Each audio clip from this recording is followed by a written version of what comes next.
വാദ്യമേളങ്ങൾക്കിടയിലൂടെ താലപ്പൊലിയെത്തിയ കന്യകമാർക്കിടയിലൂടെ നെറ്റിപ്പട്ടം കെട്ടിയ ഗജവീരന്റെ കുശിരോമങ്ങളിൽ അള്ളിപ്പിടിച്ച് നെഞ്ചു തള്ളി ഇതാ എഴുന്നള്ളുന്നു നമ്മുടെ നാടിന്റെ ജനപ്രിയ നായകനായ പി സത്യനാരായണൻ. ഇന്നിവിടെ ആദരിക്കപ്പെടുന്ന ശ്രീ സത്യനാരായണനെ ഈ വേദിയിലേക്ക് സ്നേഹപൂർവ്വം സ്വാഗതം ചെയ്തോളൂ. ദൈവമേ കാത്തോളൂ. പ്രിയമുള്ളവർ, ഞാൻ പഠിപ്പിച്ചിട്ടുള്ള അതിസമർത്ഥരായ വിദ്യാർത്ഥികളിൽ ഒരാളായിരുന്നു ഈ സത്യനാരായണൻ.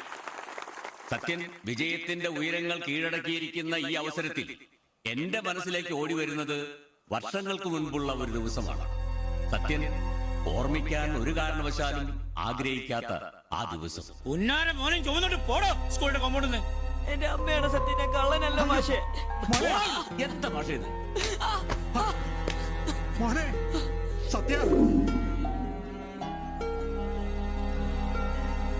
ഒരു 7ാം ക്ലാസ്സുകാരന് സംഭവിച്ച ചെറിയ അബദ്ധമായി അവഗണിച്ച് കളയാമായിരുന്ന തെറ്റിനെ ഊതിപ്പെരിപ്പിച്ച് വലുതാക്കിയത് അന്നത്തെ ഹെഡ് മാഷായിരുന്ന പൊതുവാൾ മാഷിന്റെ ഒറ്റ വാശിയായിരുന്നു. എന്നാൽ സ്വന്തം ചാരത്തിൽ നിന്നും ഉയർന്നു പറക്കുന്ന ഒരു ഫീനിക്സ് പക്ഷിയെ പോലെ നമ്മുടെ മുന്നിലേക്ക് എത്തിയിരിക്കുന്ന ശ്രീ സത്യനാരായണന് പൂനന്തുരത്തിന്റെ ആദരം നൽകുന്നു ബഹുമാനപ്പെട്ട നമ്മുടെ പഞ്ചായത്ത് പ്രസിഡന്റ്.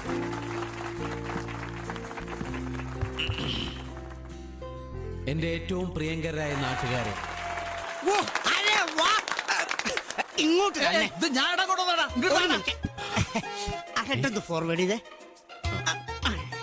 ഇവന്റെ പേര് ശാന്തൻ. എന്നെ ഇവിടെ ഇങ്ങനെ ആദരിക്കാനുള്ള നിലയിലെത്തിച്ചത് ഇയാളുടെ കൈകളാണ്. മറക്കില്ല ഞാൻ ഇയാളെ. ഒരു 10 രൂപീസ് ഷെയർ ഇടാൻ തരുമോ? ഇല്ലില്ല.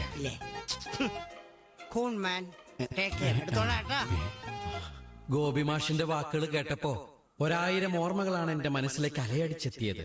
പൊതുവാൾ മാഷ് സമ്മാനിച്ച കണ്ണീരാണ് എന്റെ ജീവിതത്തിലെ സന്തോഷങ്ങളുടെ മാറ്റുകൂട്ടിയതെന്ന് കരുതാനാണ് എനിക്കിഷ്ടം. പെൻഷനായപ്പോ ഇവിടുന്ന് താമസം മാറിപ്പോയ പൊതുവാൾ മാഷിനെ ഈ പരിപാടിയിലേക്ക് ക്ഷണിക്കാൻ ഇതിന്റെ ഭാരവാഹികൾ ഒരുപാട് ശ്രമിച്ചിരുന്നു എന്നാണ് എനിക്കറിയാൻ കഴിഞ്ഞത്. പക്ഷെ നിർഭാഗ്യവശാൽ അവർക്ക് അദ്ദേഹത്തെ കണ്ടെത്താൻ സാധിച്ചില്ല. ഈ അവസരത്തിൽ ഞാൻ ആത്മാർത്ഥമായിട്ട് ആഗ്രഹിക്കുക, നമ്മളുടെയൊക്കെ പൊതുവാൾ മാഷ് അല്ല, എന്റെ പൊതുവാൾ മാഷ് ഇവിടെ വന്നിരുന്നെങ്കിലെന്ന്. ആര് പറഞ്ഞു വന്നിട്ടില്ലെന്ന്?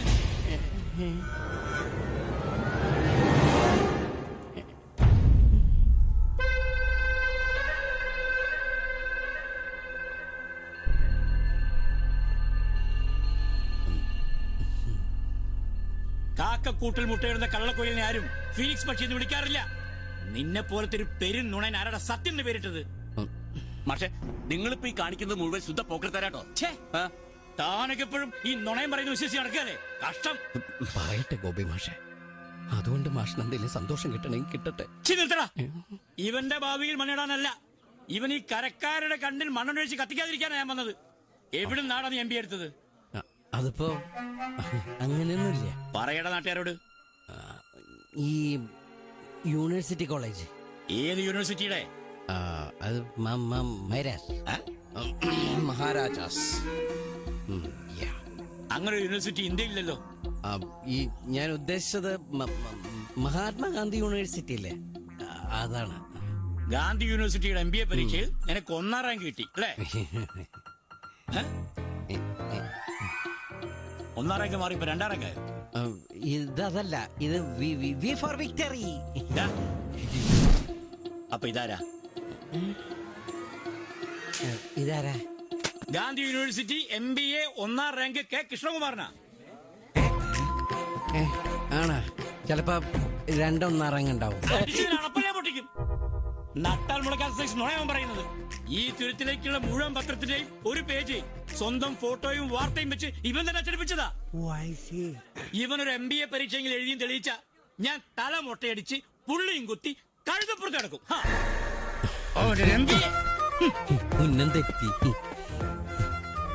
എന്തല്ലേ 7ാം ക്ലാസ് പഠിക്കുമ്പോ വാല് മുറിഞ്ഞ് നാടുവിട്ട് എന്നെ ഒരു MBA-കാരനായിട്ട് മരിക്കുന്നതിന് മുമ്പ് കാണണം എന്നുള്ള അച്ഛന്റെ ആഗ്രഹം സബലീകരിച്ചു കൊടുക്കാനാ ഞാൻ ഇങ്ങനെയൊക്കെ ചെയ്തത്.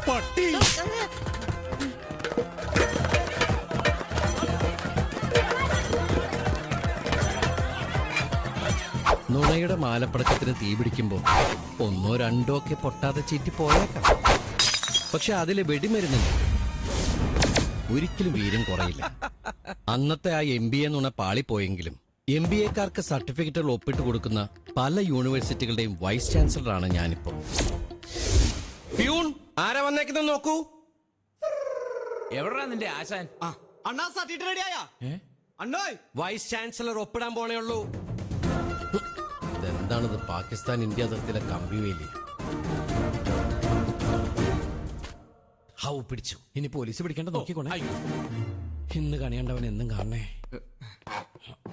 അണ്ണാ ആ, ഒരു 500 തരൂ. ഇന്നലെ അല്ലടാ നീ ഒരു 100 രൂപ ചോദിച്ചത്. എന്നിട്ട് തന്നില്ലല്ലോ. ചോദിക്കുമ്പോ തരാം. ഞാൻ എന്താ നോട്ട് അടിക്കണ മെഷീനാ? നീ ഒരു ചായ അടിച്ച് നല്ല വൃത്തിയിലടിക്കട്ടാ.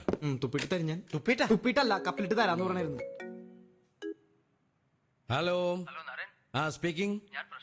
പ്രശാന്താ? ഏത് പ്രശാന്ത്? ആ, അഞ്ജലിയുടെ ഫ്രണ്ടാ. ആ യാ, ഞാൻ ഓർക്കുന്നു. Tell me. അയ്യോ വേണ്ട, ഇപ്പൊ ഞാൻ ഇങ്ങോട്ട് വന്ന ഞാൻ പുറത്തേക്ക് ഇറങ്ങാൻ നിൽക്കാം. അല്ലല്ല, ഞാൻ 2 മണി വരെ ബിസിയാണ്. ഓക്കെ, അതെ ആണോ? അല്ലല്ല, ഓക്കെ ശരി. എടാ അന്റെപ്പാ, ആ അഞ്ജലിയുടെ ഫ്രണ്ട്സ് ഇങ്ങോട്ട് വരണമെന്ന്, ഞാൻ എന്താ ഹെൽപ്പ് ചെയ്യണമെന്നൊക്കെ. അണ്ണന് വേറെ പണിയൊന്നുമില്ല. കൊറേ നാളല്ല വാണാല് പോലത്തെ പെണ്ണിന്റെ പുറകെ കിടക്കാൻ തുടങ്ങിയിട്ട്. ഒന്ന് പോവാൻ പറയണ. അഞ്ജലി അവളുടെ ഒടുക്കത്തൊരു ജാടേ. അണ്ണൻ വിചാരിച്ചതല്ല ബെസ്റ്റാം ക്ലാസ് പെമ്പിളേരെ കിട്ടും നാട്ടില്. എന്റെ പുറകെ തന്നെ എത്തണം. അത് കിട്ടും, പക്ഷെ അഞ്ജലി കിട്ടില്ലല്ലോ. അവൾ എന്റെയാടാ. എത്രയോ ജന്മങ്ങളായിട്ട് അവൾ എന്റേതായിരുന്നു എന്നൊരു തോന്നൽ. എന്നാ പിന്നെ ചെയ്തോട്. എടാ, കള്ള സർട്ടിഫിക്കറ്റും വ്യാജ സീലും ഉണ്ടാക്കാനല്ല അവര് വരുന്നത്. പിന്നെ എന്തോ റെക്കമെൻഡേഷനാ. ഞാൻ ഇതിന്റെ മേളിലുള്ള ആ ഒമേഗ കൺസൾട്ടൻസിയുടെ മാനേജർ ഒന്ന് പറയുകയും ചെയ്തു. അത്രയുള്ള ചുമ്മാ ഫേസ് ചെയ്യണ. മൊട്ടണ്ണന്റെ കഷത്തിലല്ലേ ഇരിക്കണ? എന്ത്? അല്ല, മൊട്ടത്തിലെ മാനേജർ എണ്ണന്റെ കഷത്തിലല്ലേ ഇരിക്കണ? എന്ന് പൊക്കുന്ന്.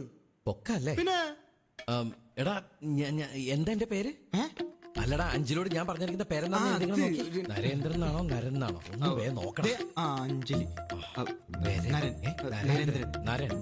ആ ഓക്കെ, നീ ചായ കുടിച്ചു. അണ്ണൻ ചായ കുടിക്കണ്ടേ? ആ കുടിച്ചോടാ, മാസിലങ്ങോട്ട് പോകട്ടെ. വെറുതെ തുപ്പുണ്ടായിരുന്നു. ചേട്ടാ അവിടെ ചായ അല്ലേ? മാറുന്ന പ്രശ്നമില്ല. ഒരു 10 മിനിറ്റ് സീറ്റ് മാറില്ല. ഇല്ല, മാറണ്ട. എന്താ പണി കാണിക്കണേ? ഞാൻ 3-4 ദിവസം കഷ്ടപ്പെട്ട് ഡൽഹിക്കാക്കാൻ ഉണ്ടാക്കി വെച്ച റിപ്പോർട്ടായിരുന്നു. ഓക്കെ, എന്താ ഇതിന്റെ കളറ്? ചുമല. ഓ, ചുമല്ല. കോട്ട് സൂട്ട് ഇട്ടിരുന്നിട്ട് ചുമല്ല. അപ്പൊ ഇതിന്റെ കളറോ? അത് വെള്ള. അപ്പൊ ഇതോ? നീല. ചുമല കണ്ട പച്ച, പച്ച കണ്ട നീല, ഓറഞ്ച് കണ്ട സബർജില്ലേ. സാറൊന്നും ഇങ്ങോട്ട് മാറും മൊട്ട സാർ? ഇല്ല. അപ്പൊ ഞാനെന്നാ സത്യങ്ങളൊക്കെ വിളിച്ചു പറയാം. എന്ത് സത്യം? അല്ല, സാറിന് പച്ച മഞ്ഞ നീലം തിരിച്ചറിയുന്നില്ല എന്നുള്ള സത്യം. കളർ ബ്ലൈൻഡ്നെസ് ഉള്ള സാറിന്റെ ഫിസിക്കൽ ഫിറ്റ്നസ് വ്യാജമാണെന്നുള്ള സത്യം. അതുണ്ടാക്കി തന്നെ ഞാനാണെന്നുള്ള സത്യം. ചതി, വഞ്ചന, വ്യാജരേഖ, കോടതി, അതിന് പുറകെ കോമ്പൻസേഷൻ, ഇരുമ്പഴി, ഗോതമ്പുട്ട, അങ്ങനെ സത്യം പറ. നിനക്കെന്താ വേണ്ടത്? മനസ്സിലാണ് ഭാഷ, പറ സത്യ. വായ മൂക്ക് പൊത്തി പിടിച്ചിട്ട് മനസ്സിലാവുന്ന ഭാഷയിൽ പറയും സത്യം എന്ന് പറഞ്ഞാൽ എങ്ങനെ? ശരി, എന്താ വേണ്ടത് നീ പറ. സാറിന്റെ ഈ കോട്ടും ടൈയും മാനേജറായിട്ട് കറങ്ങും നീ കസേര. ഓക്കെ. ഹലോ, നിന്റെ ആൾക്കാരാ? വരാൻ പറയൂ. നേരത്തെ ഒരു കറവക്കാരന്റെ ലുക്കായിരുന്നല്ലോ സാറേ, ഇപ്പൊ മാറിയല്ലേ? മാറി. ഇപ്പൊ കറവക്കാരൻ കോട്ടിട്ട പോലെ. Yes, come in. No more explanation. Don't ever come in front of me with such lame excuses. You understand? Please. You are supposed to finish this job before the deadline. If you are not succeeding in it, you will not enter the premises of this office. Did you get me? Hey man, did you get me? Yes sir. Hey yes sir, what sir, you bullshit. Your grandpa's man and you go to hell. I am the boss of this office. What are you doing man? You get lost. Oh god, this man is making me crazy, you know. Oh sorry guys, വീട്ടിലെ കറവക്കാരന്റെ മോന് ജോലി കൊടുത്തതാണ്. എന്ത് ചെയ്യാൻ? Now he's making me mad guys. Oh my god. Sorry. Then tell me, what can I do for you? എന്താ sir കോട്ടുണ്ടായി ഒരു കോറിഡോറിൽ നിൽക്കുന്നത്? അകത്ത് ഭയങ്കര ചൂട്. പിന്നെ സുനിതയ്ക്ക് ഓറഞ്ച് ചുരിദാർ നന്നായിട്ട് ചേരുന്നു. സത്യം. ഇനി പച്ചയായിരിക്കും.